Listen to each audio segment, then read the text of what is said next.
living the life I lived in my household. Yes, I was one of those young girls born in Ghana, West Africa, by a relatively young couple who wanted more in life, so decided to travel abroad, leaving me with my grandparents. Joining my mother in England was a great opportunity. I had the chance to visit my father, who lived in Germany, with my stepmother. But who was I? What did I really want for myself? Was I able to really and seriously share my future plans with my primary caregivers? Was my faith and future ambitions in line with what my parents wanted for me? All these were over 32 years ago. Fast forward 2026, a number of young people, probably in this room and in our communities, are in the same situation I was in back in the early 90s in London. For the teens and young people in this room, what does it mean to you to have Jesus on? Are you playing church like Latifa will say? Or are you really having a one-on-one relationship with God? Are you taking the sixth form, where he taught himself further maths? Because the sixth form school he attended did not offer further maths, but he needed further maths for part of his future career, so he taught himself further maths and got an A. Wow. He wanted to be a banker. After graduating with first class in econometrics, he landed a grad scheme job with a popular tech giant in the city of London. But guess what? He packed it all in less than a year. He moved back to Nottingham to continue to win souls for Christ. And yes, my brother was not a drug dealer. My brother was not in a gang. My brother was a God-fearing man, the Students' Christian Union Secretary for Nottingham University. But he had his own problems. He was also a prayer and Bible study leader for the Bethnal Green branch of the Hillsong Church, and one of the leaders for the Hillsong Colour Conference. He ended his life a couple of days after the 2017 Colour Conference in London. The youth in Hillsong practically took over Michael's funeral and stayed at the City of London cemetery praying and singing until they were literally ushered out of the cemetery for the security staff to lock up.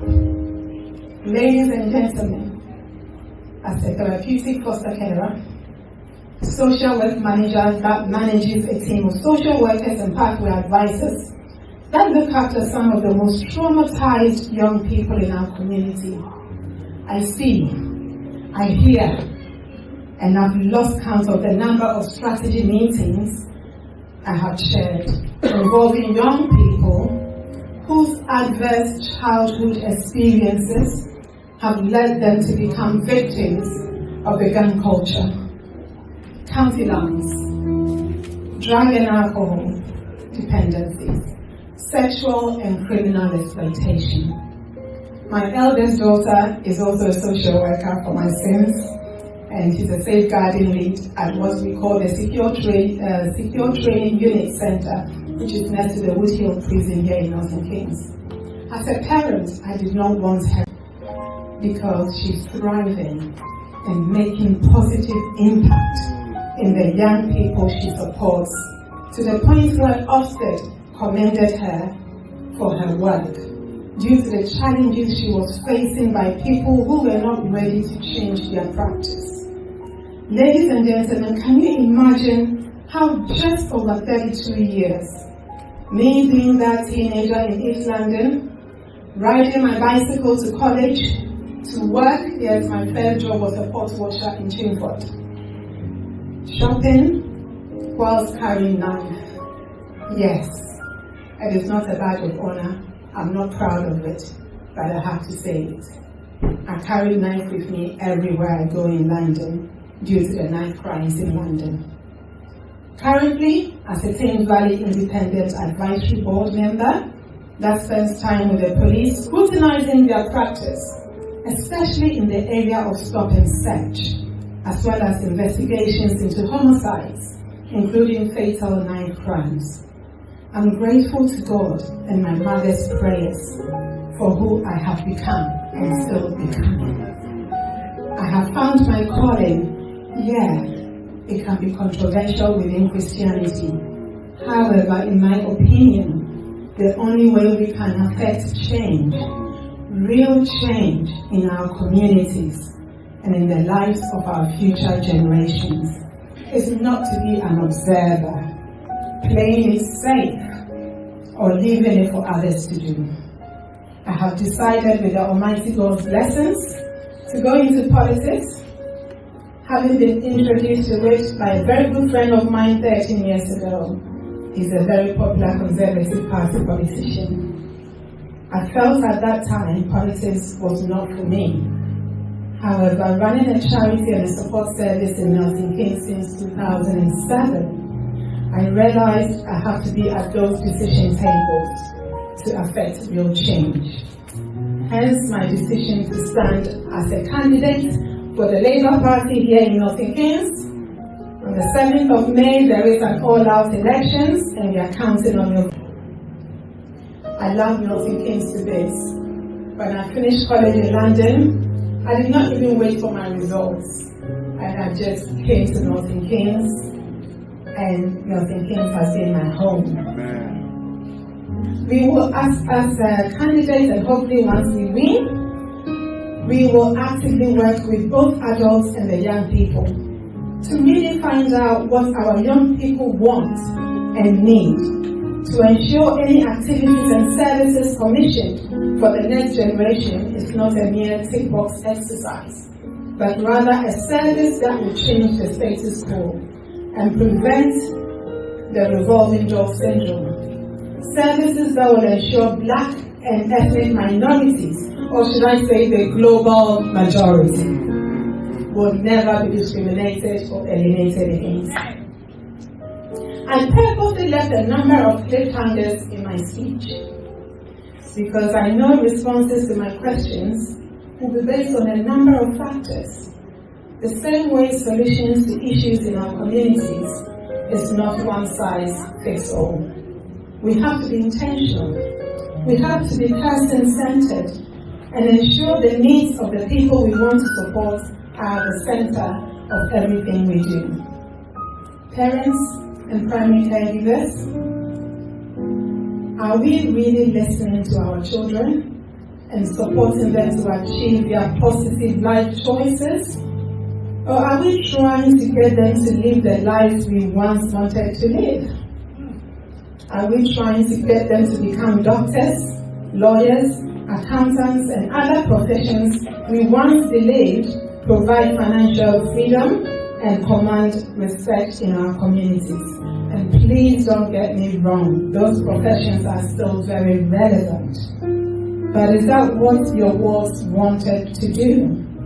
Or could they, with your support, become professions like project managers, social workers, IT professionals, positive social media influencers, media personalities, and many more?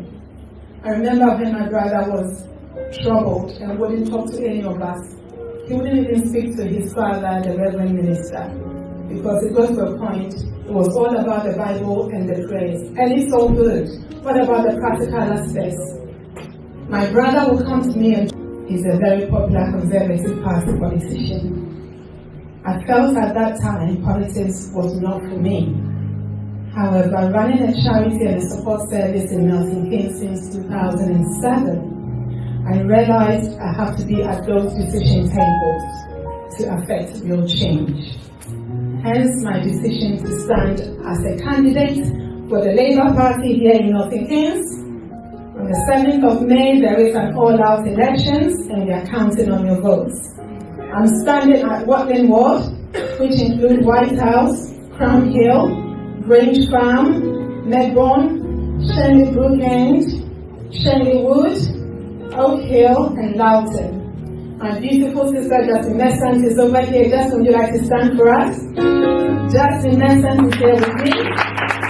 And she is standing at the Walton Ward, which covers Brownswood, Caldecott, Kent Hill, Old Farm Park, Walnut Tree, Walton Park, and Wellington Gate. And we're all counting on your votes. I love Milton Keynes to this. When I finished college in London, I did not even wait for my results. And I just came to Milton Keynes, and Milton Keynes has been my home. Amen. We will, as candidates, and hopefully once we win, we will actively work with both adults and the young people to meet seriously. And when his father was like, Michael, you need to get back to work, you need to do this, you need to do that. And then he said, but I've done what you wanted me to do. Have I not got first class in a degree? And I thought, wow. So when he died, I made a copy of that graduation certificate and I put it in that coffin. Because that was his greatest achievement as far as his parents or his father was concerned. That is why I'm asking parents, primary caregivers, are we trying to live through our children? Are we supporting our children to be who they want to become? We need to think about that very carefully. And like our MC said, I have a lot to talk about. Not all of them will sit well with you, but I hope that the lesson that I've said, you may be able to take one or two from it. And then moving forward, you could sit down with your children one-on-one and ask them what they really want. And through that, you can support them. I've always said that we live in this part of the world where, according to Maslow hierarchy, we are not fighting for just air, food, water, and health.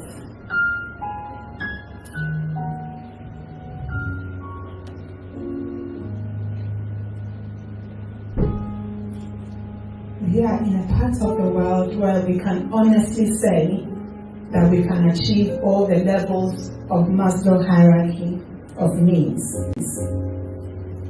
When you look at the bottom of it, it's a triangle. The physiological, like I said, is the need for air, food, water, and health. When you move up, is safety. Is the need for safety, shelter, and stability. And then the next level is social. The need for love, belonging, and inclusion.